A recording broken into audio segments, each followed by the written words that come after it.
So choosing when to begin benefits, there's several key factors that come into play when we're doing financial planning with clients and things that we discuss and determining what makes the most sense for them. So it depends on your life expectancy, income needs, spousal benefits, and changes in employment. So if you are someone who is no longer working and you're struggling to pay your bills, either because you don't have enough in your investments or savings, or you don't have any savings, it's probably better to consider applying for benefits earlier rather than later. If you're someone who's in poor health, it's probably better to consider applying for benefits earlier rather than later. You want to get the most bang for your buck. If you have a shorter life expectancy, you'll want to apply sooner so that you can start receiving those funds throughout your lifetime. And then also, if you are the lower earning spouse and your higher earning spouse can wait to file, it might be a good idea to consider taking benefits earlier. If you are someone who's still working, and you make enough to impact the taxability of your benefits, you might want to delay taking your benefits until later. We'll go over the specific earnings amounts in a couple slides, but if you're working, you have an income, you don't need to take Social Security, it would be in your benefit to kind of delay that and take it later on and just live off of your income and your investments. If you're in good health and expect to have an average or exceed the average life expectancy, you'll want to take it later because that's going to be the highest benefit for you. And then lastly, if you're the higher earning spouse and want to be sure your surviving spouse receives the highest possible benefit, consider taking benefits later.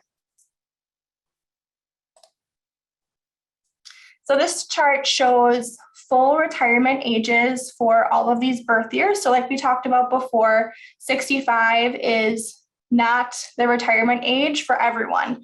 It's actually just for people born 1937 or earlier. So if you look at the year you were born, let's just say 1958, your full retirement age is 66 and 8 months. Again, this is not the age you have to work until, it's just the age that you get 100% of your Social Security retirement benefits. If you elect to take Social Security prior to your full retirement age, so using this same year as an example, if you want to take Social Security at age 65 instead of 66 and 8 months, there is a permanent penalty on what you'll be able to receive monthly. So for the first 36 months, the full retirement benefit is reduced by 0.5% for each month before full retirement age. Beyond the 36 months, the full retirement age benefit is further reduced by 0.5% for each month early. So you can see there's different pros and cons for taking it early, maybe delaying it, but this is a permanent reduction if you take it early. So it's really important to have a financial plan in place and make sure you have all of your ducks in a row and not just electing a time to take Social Security. It's important to plan for that and make sure everything is aligned. The plus side is if you decide to take Social Security after your full retirement age, there's a permanent increase in what you'll be getting. So if you were born after 1943 or later, every year beyond your full retirement age that you delay Social Security, it's going to grow by 8%. And I have a really nice chart here that shows what that could look like. So I'll talk through this because it's a little bit confusing. So 100% benefit, this would be if you took your Social Security retirement benefits at your full retirement age. So you get 100% of your benefits, whatever age that is for you based on your year of birth. If you delay taking Social Security by 1 year, it's going to increase to 108%. If you delay it by 2 years, 116%, 3 years, 124%. And that's a permanent increase in your benefits. If you, on the flip side, decide to take it prior to your full retirement age, you can see the permanent decrease here. So if you take it 1 year prior to your age, you'll get 93.3% of your benefits. And that's every year. That's never going to increase. you take it 2 years, 3 years, 4 years, 5 years, you can see there's a permanent decrease in your benefits. These percentages we already kind of talked about before, but if you forget all of this, it is on the Social Security website, and you'll be able to see if I take it earlier or later, how will my benefit be affected? Another common question we get from people is, what's the average time to claim benefits? So there's actually been studies done that the average, or most people take it too early. This example shows that 41% of people take it at age 62, which is no one's full retirement age. Everyone would be older than that. And then the next most popular one is 22% of people take it at age 66. So we talk about this a lot in financial planning, but oftentimes people either underestimate how long they'll be living. So they think I'm not going to live very long, so I'm going to take Social Security early. And it turns out they live longer than expected, and it would have been better had they waited.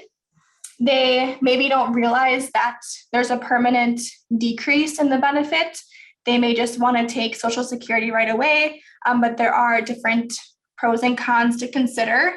And they may be more likely to have things taxed if they are still working. So this isn't when you should claim benefits. This is just the average, but it's different for everyone's situation. So evaluating a break-even age, this is an example of someone, you can see what their monthly benefit would be for age 62, 67, and age 70. I won't go through this full example, but there are different strategies, things out there that can help with this in determining if you live until age 76, 78, or 80, what's the best time to start taking Social Security. And I will actually show you what we use at Emerge 360 and one of the tools that we have specifically relating to Social Security. So this is not an actual client, so don't worry, I'm not sharing anyone's personal information, but this is a sample client for Tim and Susan Smith.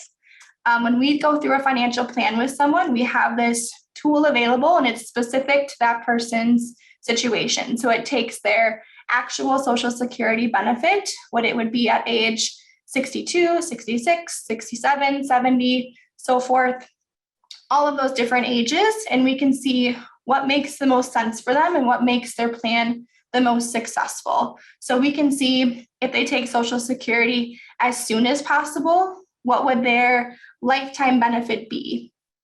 Or if they waited until age 70, which is the most you can delay it, what would their total lifetime benefit be? And you can see the differences here. We are able to pull a kind of a break-even point, like you saw on the previous slide, of you have to live until this age to make it make sense for you. So we can have all of these conversations. This would be specific to an individual or a couple, and it's not just general numbers, it is specific to each financial plan.